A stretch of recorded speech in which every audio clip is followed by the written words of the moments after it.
بسم اللہ الرحمن الرحیم۔ السلام علیکم ورحمۃ اللہ وبرکاتہ۔ نحمدہ ونصلی علی رسولہ الکریم، اما بعد فاعوذ باللہ السمیع العلیم من الشیطان الرجیم، بسم اللہ الرحمن الرحیم۔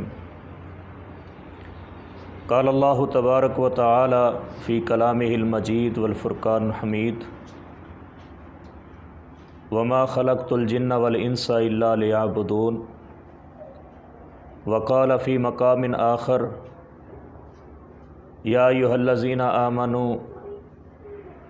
ادخلوا فی السلم کافۃ ولا تتبعوا خطوات الشیطان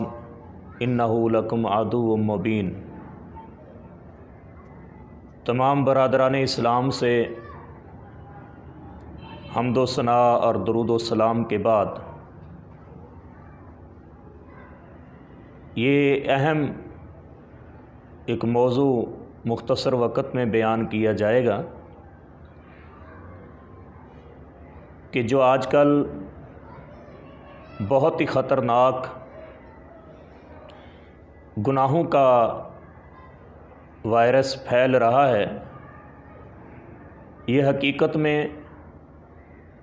اللہ کے عذاب کو دعوت دینے والا وائرس ہے،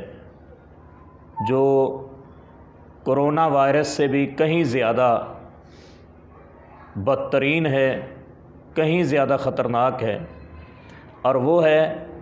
ہمارے معاشرے میں پھیلتی ہوئی بے حیائی، جس کے اندر آج کل مختلف قسم کے دعوے کیے جاتے ہیں اور آزادی کے نام پر مسلمانوں سے ایک کھیل کھیلا جاتا ہے کہ ہمیں آزادی دی جائے اور ہمارا جسم ہماری مرضی۔ مسلمان ماؤں اور بہنوں سے، بیٹیوں سے سب سے پہلے یہ گزارش کروں گا کہ دنیا کے اندر جو کچھ بھی آپ کو نظر آتا ہے اور جو کچھ نہیں نظر آتا، حتیٰ کہ دنیا سے جانے کے بعد قبر کے اور حشر کے تمام معاملات جن کا انسان کو علم اور تصور نہیں ہے، وہ تمام کی تمام چیزیں اللہ کی مرضی کے بغیر نہیں ہیں، بلکہ وہ اللہ کی مرضی سے ہی بنی ہیں اور اللہ کی مرضی کے ہی تابع ہیں۔ اور جو اللہ کی مرضی سے ہٹ گیا وہ شیطان کہلایا،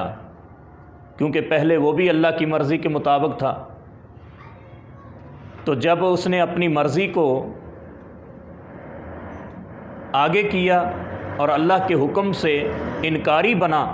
تکبر اور غرور میں آ گیا، تو اس وقت اس کی اپنی مرضی کی وجہ سے ہمیشہ کے لیے اس پر اللہ کی لعنت ہوئی اور وہ عذاب کا مستحق ٹھہرا۔ میں نے آپ کے سامنے جو پہلی آیت پڑھی ہے، وما خلقت الجن والانس الا لیعبدون، اس میں بھی اللہ نے انسان کی تخلیق کا مقصد بیان فرمایا ہے کہ ہم نے دنیا میں نہیں پیدا کیا انسانوں کو اور جنوں کو مگر اپنی عبادت کے لیے۔ تو ہمارا دنیا میں آنے کا مقصد اللہ کے قوانین کے مطابق زندگی گزارنا، اور اگر اس سے آپ کو سمجھ نہیں آئی تو اس سے زیادہ اس آیت میں سمجھنے کی کوشش کریں کہ اللہ پاک فرما رہے ہیں، یا ایھا الذین آمنوا ادخلوا فی السلم کافۃ، اے ایمان والو تم اللہ کے دین میں مکمل کے مکمل اسلام میں داخل ہو جاؤ، لیکن شیطان کی پیروی نہ کرنا، کیونکہ وہ تمہارا بہت بڑا کھلم کھلا دشمن ہے اور بہت بڑا دشمن ہے۔ تو عزیز بھائیو، اس آیت کے تحت ایک واقعہ بیان کروں گا اور اپنی بات کو یہاں پر مکمل کرتا ہوں کہ حضرت عبداللہ بن سلام جو بہت بڑے یہودیوں کے عالم دین تھے، جب مسلمان ہوئے تو وہ کہتے ہیں کہ ہم پہلے اونٹ کے گوشت کو ناپسند کیا کرتے تھے، جب میں مسلمان ہوا تو میرے دل میں وہی پرانے خیال آتے تھے کہ اس کو اپنے دل میں ناپسند ہی کرتا تھا، تو اللہ کو اتنی مرضی بھی پسند نہ آئی عبداللہ بن سلام صحابی کی، یہ وہ صحابی عظیم صحابی ہیں جن کو پیارے پیغمبر نے جنتی ہونے کی بشارت سنائی۔ تو عزیز بھائیوں، اللہ رب العزت نے یہ آیت اتاری کہ اے مومنو ادخلوا فی السلم کافہ، کہ تم اسلام میں پورے کے پورے داخل ہو جاؤ، کیونکہ اسلام میں داخل ہونے کا مقصد یہ ہے کہ مرضی چلے گی تو صرف اللہ اور اس کے رسول کی مرضی چلے گی،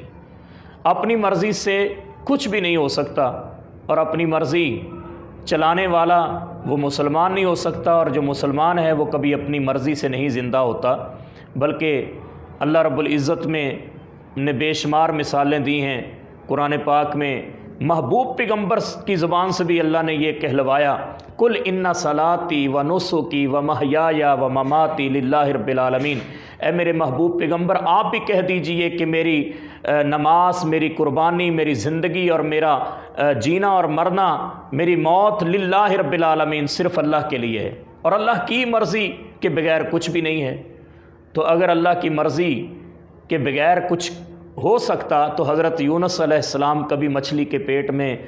گرفتار نہ ہوتے، اپنی مرضی سے اگر کچھ ہو سکتا تو حضرت نوح پیغمبر کا بیٹا ان کی آنکھوں کے سامنے ہلاک نہ ہوتا، اپنی مرضی سے اگر کچھ ہوتا تو میرے بھائیوں اللہ یہ قانون نہ بناتا، بلکہ پیارے پیغمبر اپنی بیویوں کا ایک تفصیلی اور لمبا یہ واقعہ ہے کہ شہد سے آپ نے کراہت کرتے ہوئے یہ کہہ دیا کہ آج کے بعد میں کبھی شہد استعمال نہیں کروں گا، تو اللہ کو یہ نبی علیہ السلام کی اپنی مرضی پسند نہ آئی، اللہ نے فوراً فرمایا یا ایھا النبی لما تحرم ما احل اللہ لک،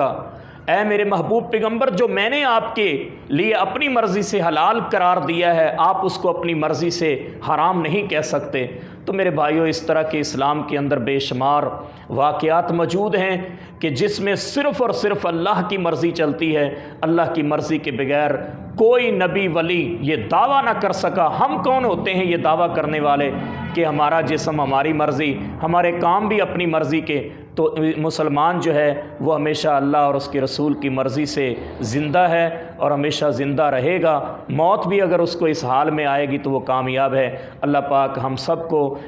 اس موضوع کو سمجھنے کی اور اس کے مطابق زندگی گزارنے کی توفیق عطا فرمائے۔